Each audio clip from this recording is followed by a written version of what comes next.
And I hate when they do the ads first. Yeah, I wish I could just skip over this. 3, 2, 1, skip it. I'm gonna talk all over it. Skip the ad. Elisa Avila Chevalier has won the Democratic nomination in New York's 13th congressional district. She defeated incumbent Representative Adriano Espaillat. Here are the congressman's concession remarks. For the last 30 years, this community has given me the privilege to represent it. Por los últimos 30 años, esta comunidad me ha dado el privilegio de representarlo. We have worked together. Hemos trabajado juntos para lograr muchas cosas. We have worked together to accomplish many things. And together, our families move forward in this neighborhood. Tonight wasn't our night. Hoy el voto no favoreció. But I love you anyway. Where is the mention of his opponent? Like, does anybody know how to take a loss break?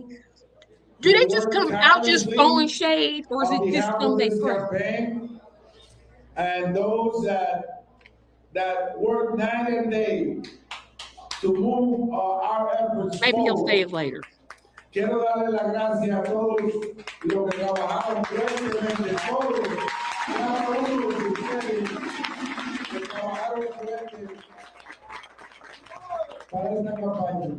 When I came to this nation as a young immigrant boy, I never could have imagined that I would be a He member still of hasn't Congress. mentioned his opponent, the person that beat him. That is the privilege of my life. The privilege of my life to serve you, the community. And I will continue to love and serve this community in the best way that I can. Meaning he's going to save up 2 years and then run again. De la mejor manera posible. Y le doy las gracias a todos ustedes por su amistad de muchos These años. people is por su giving petty apoyo, speech. Like, y todo lo que le han let me brindado talk about the junto a person mí that a beat me and nuestros say, constituyentes. congratulations, you beat me. This I'm is the done. story of our I'm going to get out here and neighborhood, campaign for you, and I'm going to of suck it Washington up, Heights, buttercup. Cebu, East Harlem, Nope. and the Northwest Bronx. The story of struggle. Esta es la historia de nuestras comunidades, de Harlem, del Alto Manhattan, del barrio, del Bronx, de todas las comunidades que luchan para avanzar Obviously, he's su speaking agenda y Spanish. para avanzar sus familias. De manera que hoy me retiro del escenario público, pero seguiré trabajando con ustedes para hacer la vida de las personas un poco más suave.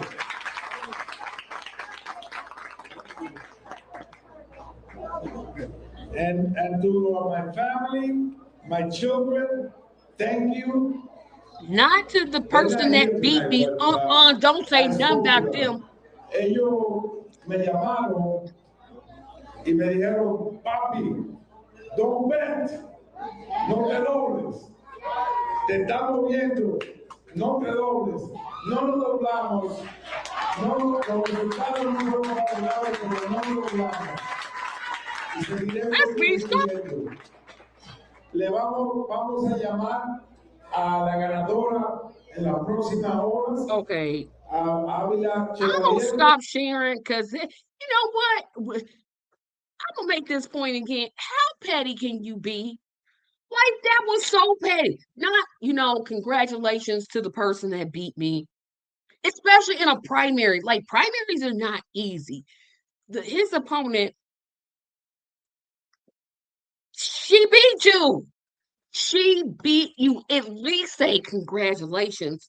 This isn't a general. Now, what, like, get up there, say, hey, I'm going to do everything I can to support you. You're my Congress, because it's a Democrat. These are Democratic districts. So it's unlikely that they're going to lose, like, that seat is going to go to a Republican.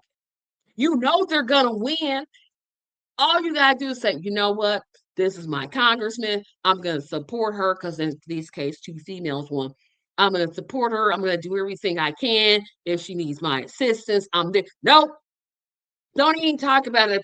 Don't talk about it. Just say tonight wasn't our night. Petty. Y'all petty. Just say, you know what? I wasn't expecting to get beat by DSA. Sure, I took money from APAC, but hey, I didn't think people was paying attention. It turns out they are paying attention. Just say that instead of what they were saying. Let me see one more thing here, and then I'm move to my last subject. Uh, Corey, Corey Bush versus Wesley Bell polls.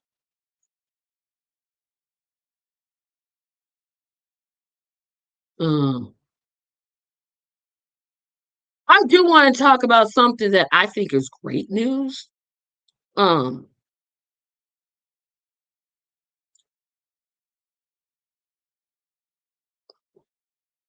Corey Bush seems to be gaining on Bell, and I'm just gonna call him by his last name because he doesn't deserve me to call him by his first. So hopefully, she wins hers. That's another one. I don't know if she's DS. I don't think she's DSA though. I don't think she's DSA.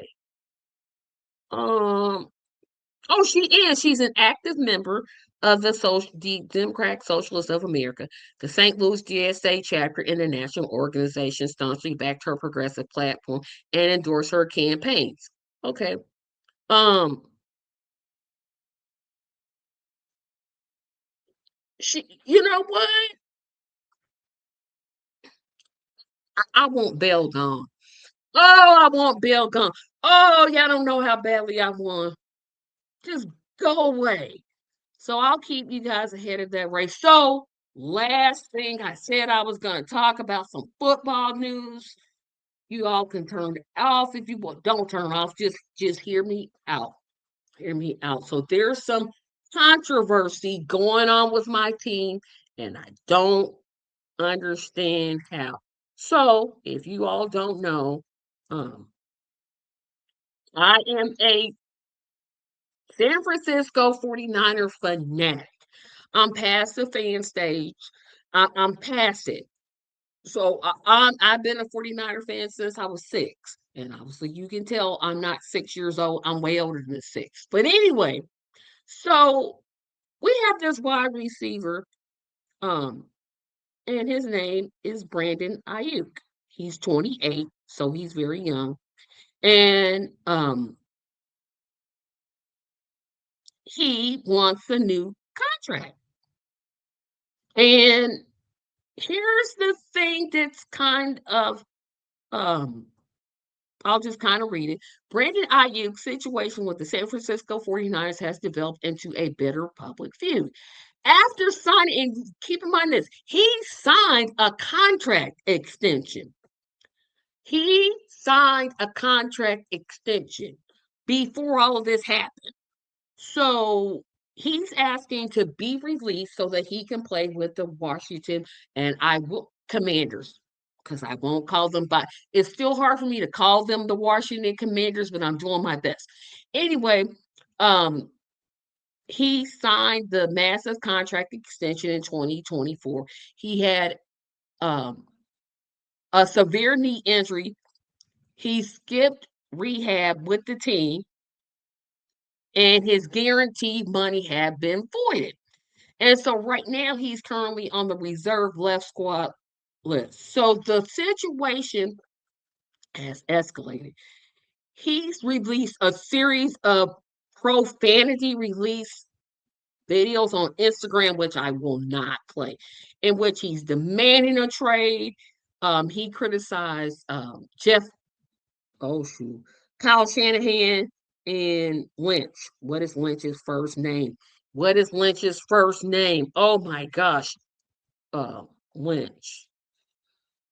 John Lynch. I was going to say Jeffrey, but John Lynch apparently showed up to his house. His wife told him to get out, blah, blah, blah. He fired his agent, and he wants to, of course, be traded to the Washington Commanders.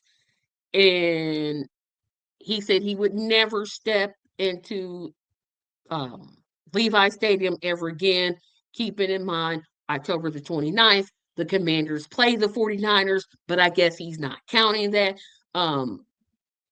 He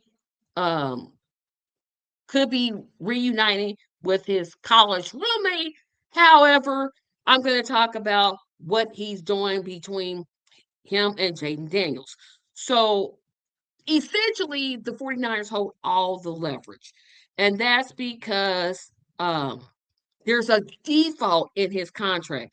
The team doesn't actually have to pay him the nearly $18 million they've already advanced to him. So they could recoup all that money that they paid up front to him. And to be traded, Ayuk would have to petition the NFL for reinstatement because keep in mind, he's on the reserve team right now. He's on that reserve left squad list. So there's a list of players that have left their team or they're on the reserve list. They have to petition the NFL to be traded to another team. If the NFL says no, which they will because they've never ever done this, then he's going to either have to sit out a year, retire, or play with the 49ers. Those are his three options. And to petition the NFL, he would actually have to show up for the Niners training camp, then take a physical. Then he had to verbally say, hey, I don't even want to play for this team. Then the NFL has to approve his request. None of that's going to happen. And so you would think, okay, so, he played with Jalen Daniels. And they were teammates in college. So recently, Brandon Ayuk made another video and he blasted Jaden Daniels. Now, keep in mind, Jaden Daniels is the quarterback for the Washington Commanders, the team that Brandon says he wants to play with. He criticized that quarterback, saying, turn your savage up after Daniels left at a fan insulting Ayuk. Ayuk then claimed that Daniels told him to follow the rules, to which Ayuk responded, boy, I'm a grown, explicative man. Then, I guess Ayuk feels like that Daniels should have defended him instead of laughing. I don't know why he couldn't pick up the phone and say, man, why didn't you have my back? But apparently Instagram is the way people settle feuds now. So Ayuk claimed Daniels texted him, you're on my team now. Follow my rules. Keep in mind this also, guys. The quarterback, especially somebody like Jaden Daniels, that's the franchise. That's who the money's with. That's who the attention's with. So him saying it's his team, it sounds arrogant, but it's a true statement. That is his team. I know other people play on the team, but in essence, the quarterback is always seen as the primary leader of any football team. So Daniel saying you're on my team, you follow my rules. It sounds very arrogant, but the way that the NFL is set up, the quarterback on offense calls all the shots. I know they have offensive coordinators, but the quarterback calls all the shots. The team is seen as his. That's just the way it is. So then IU filmed a video and a text saying, okay, I'm a grown, explicative man. Boy, you're going to have to start running better behind your mama.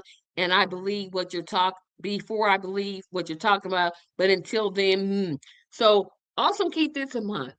Jaden Daniels is managed by his mother. And she sticks close to her son. Whatever you got to say for that. So he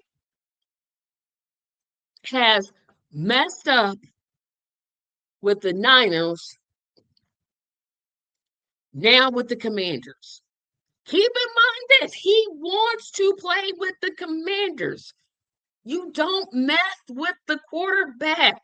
You just don't do. I don't care if it's the Jets, the Buccaneers, New England, the Colts, the Raiders, the Rams. I don't care who it is. You don't mess.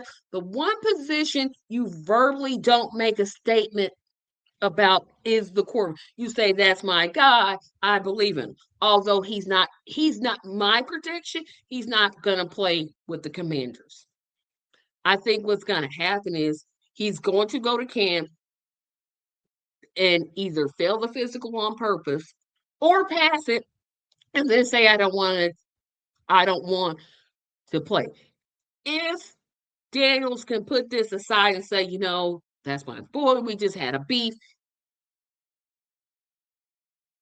It could happen, but the chances are very unlikely. Again, the Niners hold all the cards in this.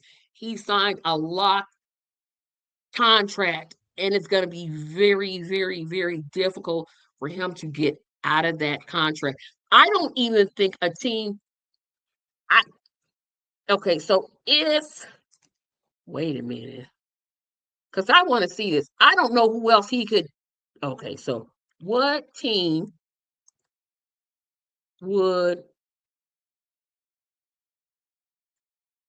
besides the Commanders,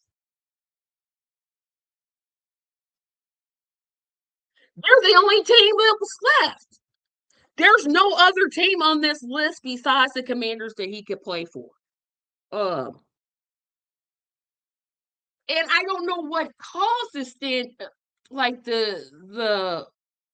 his apprehension for playing for the Niners, because you were injured last year. So why is Brandon Ayuk not wanting to play? Because he's out of his mind. So again, he signed a massive contract. He suffered a knee injury. The team voided his guarantee money, which is a normal thing to do. And now he's not wanting to play. I mean, you had an injury, and it wasn't just a little injury. Um, um, oh my goodness. Um, it, I don't even know. I want to know how much it. Okay, so how much did Brandon Ayuk sign a contract for? Because he signed a 4-year, $120 million contract. Of course, the team is going to void it. You got a severe knee injury. They're not going to keep you, not Patrick Mahomes. They voided. Look who they voided. They voided Joe Montana. And you and Joe Montana shouldn't even be in the same. That's what NFL teams do when you get that type of injury. They're going to void your contract, and then you play the next year. You don't get injured, or you get a minor injury, and then you get that money right back. Why he's angry about this when this is just normal, I'm not understanding. My prediction, he's going to appeal to be released, and no teams. I don't think the Commanders pick him up. I don't think he plays this year. I think he sits out and he suffers the consequences of being stupid.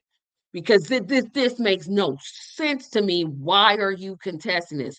You got a 4-year, $120 million contract. Yes, they voided it, but you're still getting some type. Well, you're not getting any paid now because you said, hey, put me on the leave list. I'm not playing.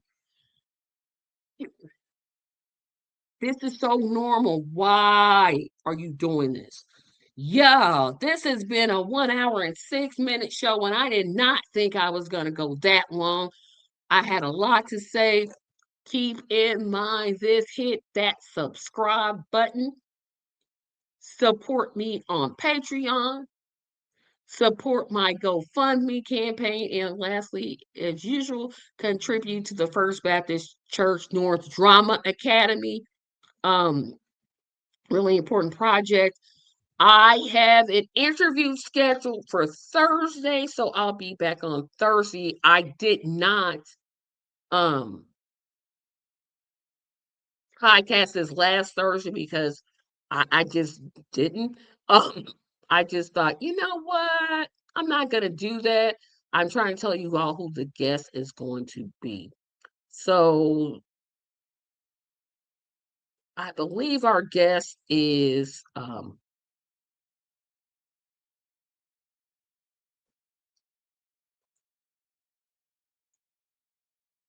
our guest is going to be Travis Gearhart.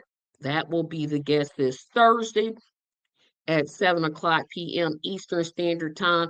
July is packed with interviews. Telling right now, July is packed. I didn't do a show yesterday, the Saturday show, because it was just 104 degrees. I didn't feel like moving. It's about 83, but it's not humid, so this is more tolerable for me. Um, so I didn't do a show yesterday. I'll make up for that this coming Saturday. But remember to tune in Thursdays, or tune in this Thursday for when I'll be interviewing Travis Gearhart. Remember to like, comment, share, subscribe.